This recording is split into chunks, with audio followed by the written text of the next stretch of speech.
What is happening here? Why did people call a phone number to cry? 1-900-9099-CRY. I want to explain the weird confluence of events that made 1-900-lines a booming industry and why, even today, we should care why people called them. Call 1-900. Call 1-900. Let's call 1-900. Call 1-900. I'll reveal the amazing answer.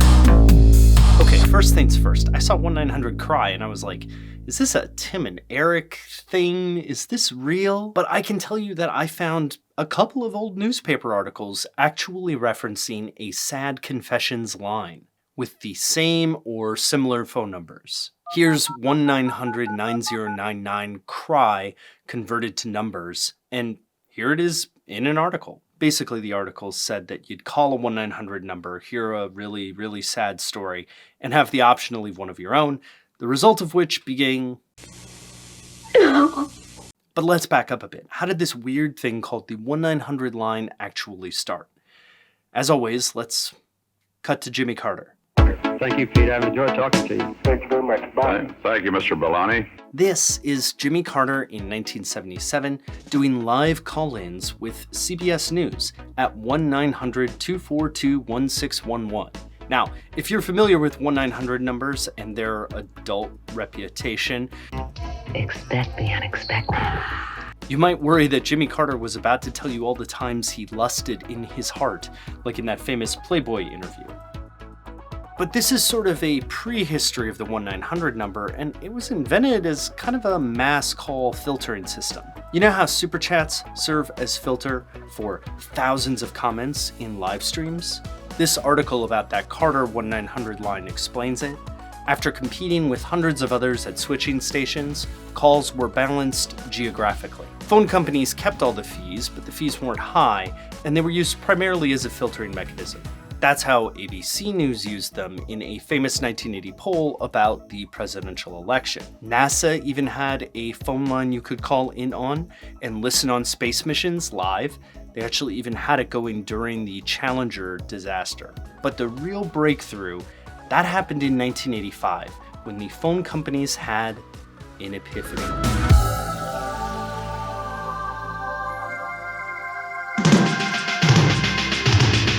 Here, we'd like you to come and join us. Just call this number. I don't want to join you. Isn't there somebody you'd like to talk to from your past? Does this guy kind of look like me? A little worried he looks like me. It's the freak phone, and here's the party freak. Friday freaker, dancing new sensation, grabbing the nation, doing the freak. Call now, 1-900-490-FREAK. Join the party, the fast and easy way. Swedes are special people. They live longer than anyone and never go to war. Why? Because for thousands of years they have unlocked the secrets of the universe inside themselves. Now comes this special woman, Madam Eva from Sweden, to unlock your secrets. Call this number, use your push-button phone, and she will give you a personalized reading about you, your life, love, success, and future. Call now. This is not the branding I associate with Sweden. Okay, so how did this happen? How did we go from Jimmy Carter to... He actually speaks English, and now you can hear him by calling this number. This kind of stuff relies on two big things: payments and platform. First, 900 numbers, when they started, had none of the friction of a credit card transaction. The charge would go straight to your phone bill. That was huge. You didn't have to enter your credit card number. This is the thing that everybody is chasing after today with all these subscription revenue products. They don't want you to have to pay again. They want it to just happen. The second key ingredient is that 1985 thing. That year, AT&T started down the road to distribute payments to 1-900 phone operators instead of just keeping them for themselves. They created a platform. Does that sound at all familiar for today's information/creator economy? They provided a rev share, initially $1.35 out of the first $2. Acquisition was primarily through TV ads, though classified ads played a role too. Now, if you have a stereotype about these ads, it would probably be that they were all about adult relationships that you could forge over the 1-900 line. Call us now. I found a few contemporary papers from the early 90s that claimed 1-900 numbers had boomed to a multi-billion-dollar industry, and that adult stuff wasn't the biggest driver. I'm skeptical of that claim, but there were definitely other revenue sources for 1-900 lines. Average charges were about $11 a call. You'd find everything like Jose Canseco's Baseball Confessions line, and even recipes like those made by Julia Child. Bon appetit! And a lot of young people were using this service too. The New Kids on the Block supposedly had 100,000 calls a week during their peak. And we're the new kids on the block. Call 1-900-860-1100 and enter instantly to win a trip for four to be with the New Kids in New Orleans. So what went wrong?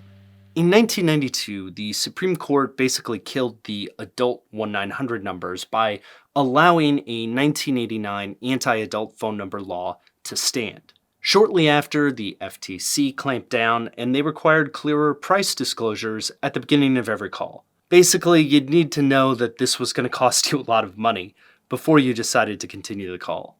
Of course, over time, it was supplanted by, you guessed it, the information superhighway. So the obvious comparison here is to the web or to apps. I mean, initially AT&T offered a 67% revenue share. That's almost exactly the same as what Apple offers app developers today. There are a lot of analogies too. I mean, these 1-900 celebrity lines, if you have a touch-tone phone, call us on the Motley Crue hotline. They're a lot like what you see on Cameo today. Luck at your holiday concert tonight. You're gonna do great, and I love those curls. But I want to talk about the crying. Ask your parents before you call. 1-900-9099-CRY. What I find resonant about this is that all these emotions that we see on the web, the needs for catharsis, the totally obscure interests that have millions of fans, that all existed before, and it was tapped into, at least a little bit, by 1-900 lines. Your phone number to the biggest cover-up ever. Call 1-900-909-UFOs. And while this industry ended up making a lot of money, it maxed out at something that was ultimately niche. It took the technology of the web to take those desires that were already there when 1-900 lines were big and make them take over the world. What is the 1-900 number of today?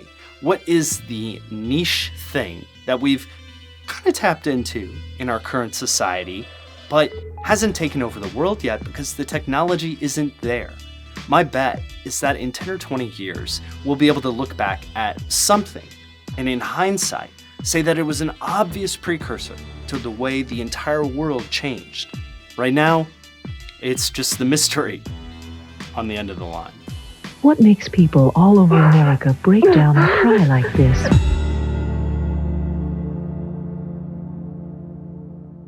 Do you struggle to find content that excites and delights you? Do you scroll day after day searching for something interesting? All you have to do is like this video and subscribe for more great content from Phil Edwards, an edutainer who you can trust.